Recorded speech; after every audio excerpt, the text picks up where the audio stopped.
Hi, and welcome to our fourth and final video that looks at Google Docs and the different settings that you can apply to paragraphs. We still have a few more to look at that will really help you create a kind of professional looking document and let people know that you know what you're doing when it comes to word processing. Now, if you're coming from Word, you'll find that there are still some settings that Word can set that Docs cannot. And in fact, if you want to use those settings for your document, it's even suggested that you might want to take your Google Docs document, save it as a Word document so you can open it in Word and do some even more fine-tuning. But for a lot of people, what Docs can do is simply as much as they want to do. And so we're going to look at those last little pieces of how you can change a paragraph to make it look its very best. Hi, I'm Terry, one of the Consumer Technology Specialists for Mid-Continent Public Library, and let's look at those last paragraph settings that will really help you come up with a great document. As we look at our example document today, we can see that it has relatively short paragraphs, and we could even tell that for the most part it's just using the default settings. So it is, for example, left aligned. And as a quick review, if I click in this first paragraph and go to about the 5-inch mark here on the ruler, you can see that indeed this is left aligned because the button here is turned blue and it has a light blue background behind it. But I could also center align this paragraph. Probably not the best look, but it would work. I could right align and then everything lines up on the right margin instead of the left. And then we could justify, which spreads everything out a little bit, and as much as possible, the left and the right margins are perfectly straight, as you notice here, compared to some of the other paragraphs that we have. And then we can go back to the left align button. Now, by the same token, we can almost always also go to the menu bar, where in this case we would go to Format, which is in the middle of that menu bar, and then come down to the third choice, Align and Indent. And again, we have those same choices, left, center, right, and justified. We could also, as we look at this first paragraph, decide that what we really want to do is indent.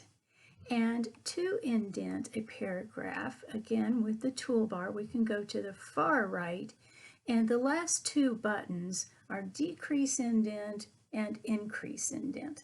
So let me click increase indent, and it moves the kind of left margin of that paragraph from the true left, but it indents everything over a 1/2 inch. And I can tell it's a 1/2 inch because when I look at the ruler here, that's where the marker is. And for the most part, indenting using the toolbar would be just fine. Well, let me undo though, because we could also again go to Format in the menu bar, come down to Align and Indent, and below those alignment choices we have increase indent and decrease indent. So again, I could increase the indent. But what if I don't want to increase the indent by exactly a 1/2 inch or 1/2 inch increments? What if I need to increase it, say, 3/4 of an inch or maybe a 1/4 of an inch? How can I fine-tune this setting? Well, what we can do is come down to Indentation Options.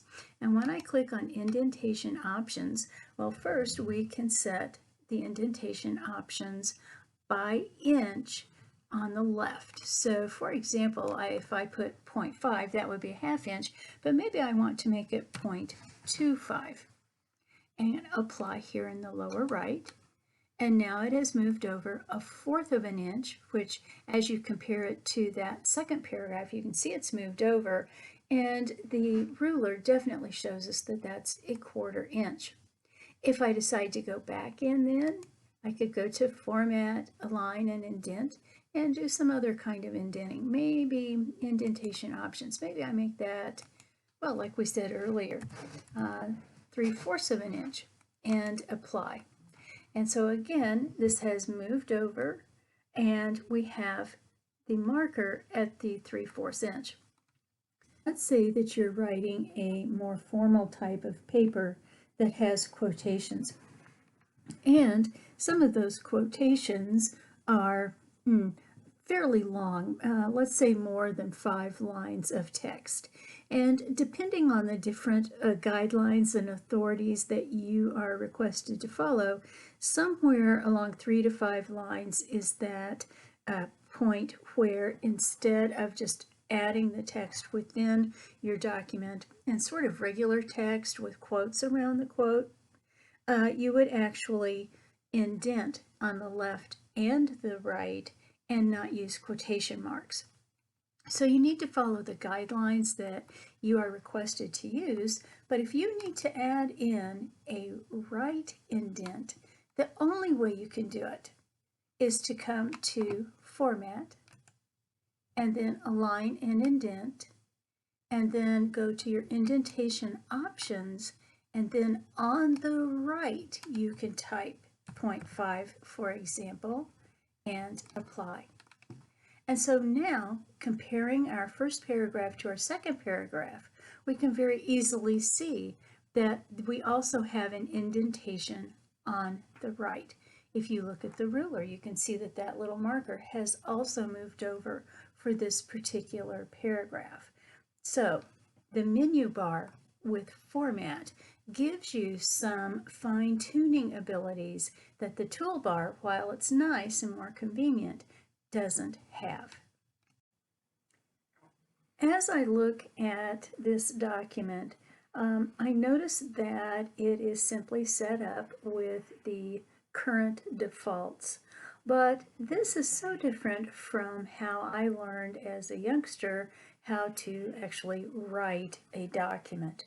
For example, this is all single-spaced, which is fine, but then each paragraph has a blank line, or at least blank space, between it and the next paragraph.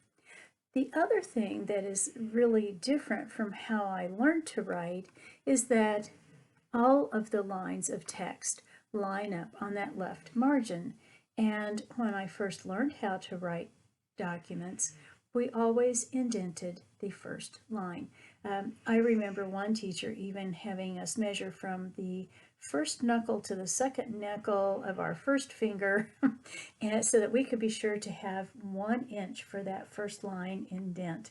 Well, that is pretty rare anymore, but we still have instances where people really prefer to have that first line indent. And if you run into one of those circumstances, or if you yourself just simply like to have a first line indent, that can be accomplished. And what we can do is go up to Format in the menu bar, and again go to Align and Indent. And this time we'll go down to our indentation options, but we need to come down a little bit farther where we have a special indent. And right now it says none, but we're going to click on the drop down and instead say first line and apply. Now this works really well, and the thing is you would want to use it over your whole document so that you could select all the text all at once and go up to Format and your Align and Indent indentation options and add your first line indent. And again, you can choose how far that first line indent needs to go. Right now the default is 0.5, but we could make it again 0.25, 0.6, whatever we need to do, and then click apply. And it would make more sense to do this all at one time so that you don't need to do each paragraph individually. There is one other special kind of indentation. So let's look at it next. And this example paragraph may not be the best example, but it'll at least let you see how that works. So we could go to Format and then Align and Indent, come down to indentation options.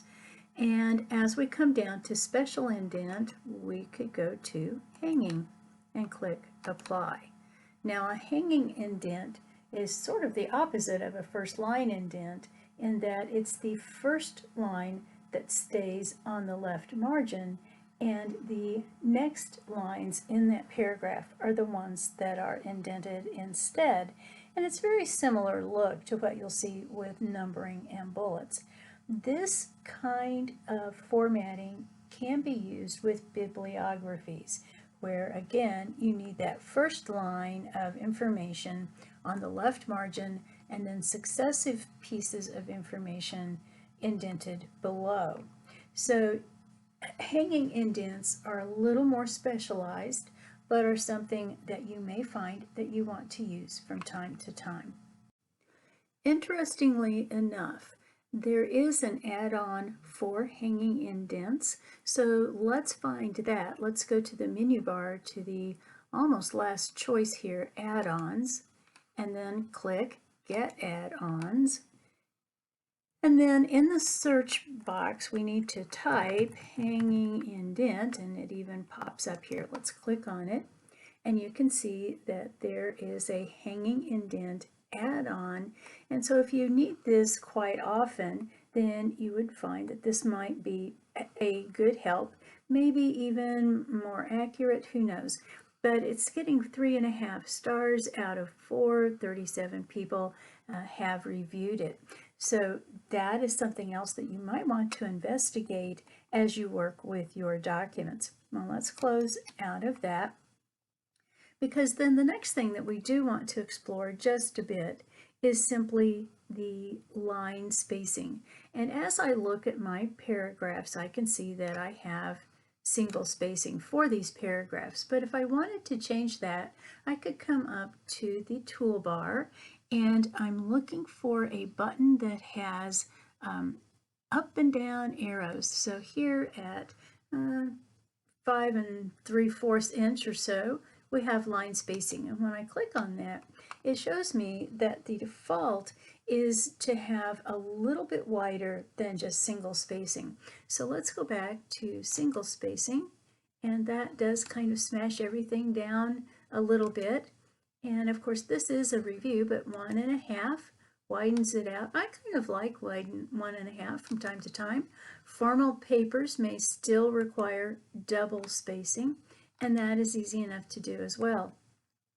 And then you have some options that are precisely the same as the menu bar options. So we could go to Format, go to Line Spacing, and you'll notice that we're looking at exactly the same choices here. So single, 1.15, 1.5, double, and then we have these other choices that we will look at next. As I look at my document, I have changed everything back to being left aligned and having the 1.1 spacing between the different lines, except that the paragraphs still most definitely have extra space between them. And if I click and drag over that last line of the first paragraph, you can see that there's highlighting behind the text, but there's also that light blue shading just in a blank line, or at least the equivalent of a blank line. If I decide that I want to remove that extra space after the paragraph, I should be able to come here and go to our line spacing button, keeping in mind that that's the same as Format on the menu bar. And then there's an option here to remove space after paragraph. And we can click on that. And look at that. Now, I now have the same line spacing within the paragraphs and between the paragraphs. So that can be a really nice way. Now at this point, if I did that, I would probably also definitely want to come here to Format, Align and Indent, and with the indentation options, definitely want to add in a first line indent, which is easy enough to do as well. And that looks really nice, doesn't it? But we might also decide to take this second paragraph, and for some reason, after looking at this, which is maybe kind of a more old-fashioned formal document, you decide, you know what, I really kind of like that extra bit of space between the first and second paragraphs. So what you can do yet again is go back to your line spacing button, and this time you can add space before the paragraph. And now we have it again. It's just that when I click and drag over the last line of the first paragraph, still no spacing there, but I can click and drag over this second paragraph and you can see that the extra light blue highlighting is now above that paragraph.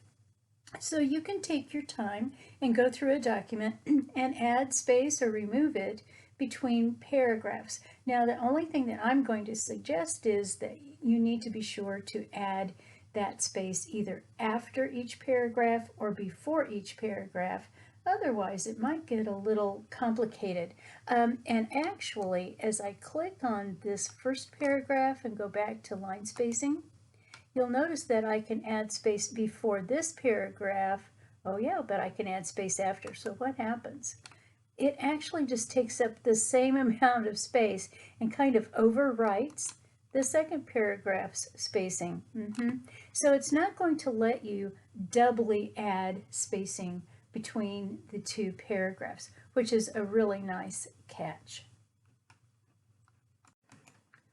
One other thing to note as we look at the spacing between paragraphs is that the font size here in our original paragraph is 11 point, but we're not really quite sure what that spacing is after the paragraph, for example.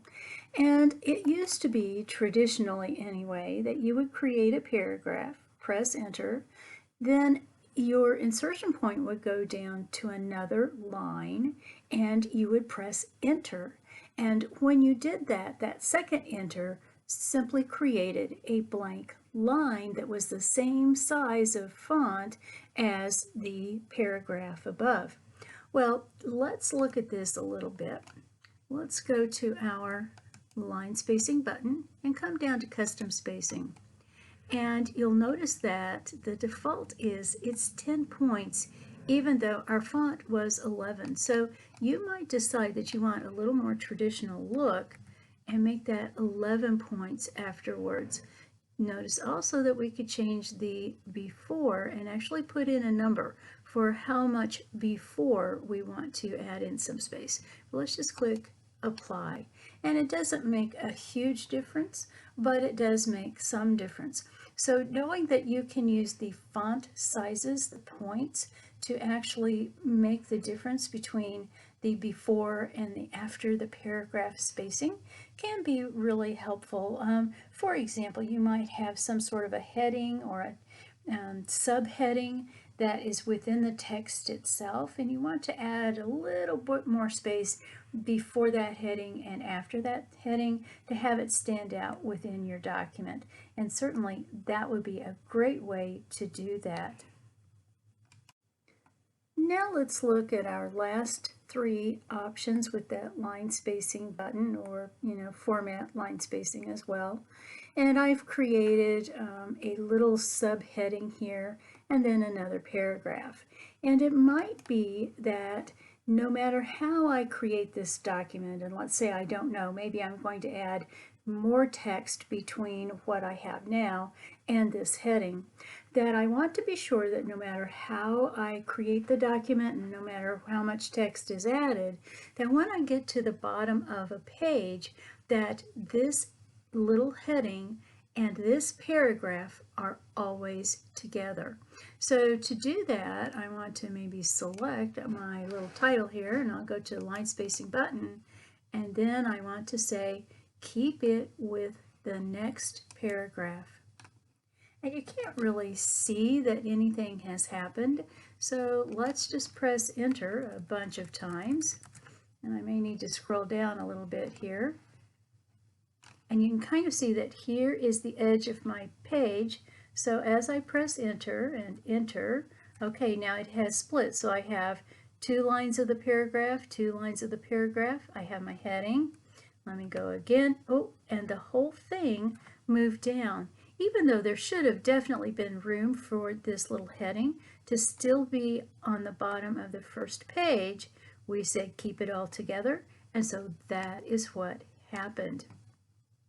For this next example, I have moved everything back to the bottom of the first page, and I have also removed the setting there for keeping with next. What I'd like to do is be sure though that that paragraph stays together, which means we're going to select keep lines together.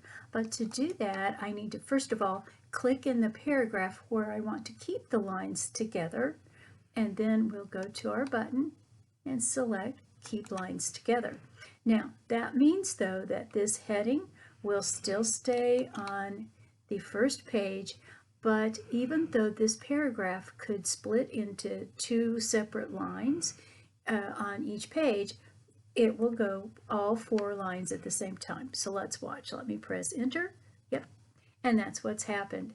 The heading is here at the bottom of the first page, but all 4 lines of that paragraph have moved together to be on the second page.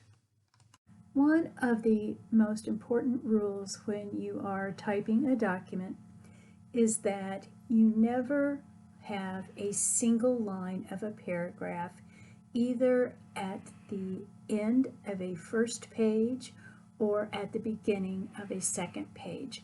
You always have at least 2 lines of a paragraph together on a page. And it is such an important rule that for the most part, Docs is going to protect you from accidentally breaking that rule. And we can see that by coming up here to our line spacing button, where the last choice is prevent single lines. Now let me see if I can take it off. And it seems that it's a little more defined in Word than it is in Docs. In Word, it even explains that a widow is the last line of a paragraph that appears by itself on a second page, and an orphan is the first line of a paragraph that appears by itself at the bottom of the page, while the rest of the paragraph appears on a second page. But by turning that off, and let me make sure that I'm on my paragraph here, and make sure that that prevent single line is off. Okay, as I press enter to try to push this paragraph down, there we go.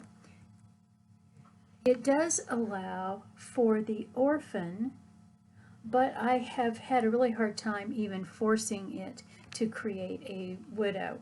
But you can see that this is something that is hard to read. It's really hard to have any continuity between the pages of a document when you have a single line and then the rest of the paragraph someplace else. So Docs prevents that, and it doesn't really care so much about the proper terms of widow and orphan. It simply says, yep, let's prevent single lines. So when we click on that, in this case, it moves that line that was by itself at the bottom of the first page down to the second page so that it can be with the rest of the paragraph. To learn even more, visit mymcpl.org/online learning, where you will find online resources that include Universal Class, LinkedIn Learning, and Learning Express Library. Be sure to join us each week as we present a variety of tech topics. Each week we premiere 3 new videos. You'll be able to find them at 1 o'clock on Wednesday and Friday, or at 2 o'clock on Tuesday. You can find us on Facebook at MCPL 360, or if you prefer, be sure to subscribe to our MCPL MO channel on YouTube, where you'll be able to find our MCPL Consumer Technology Resources playlist.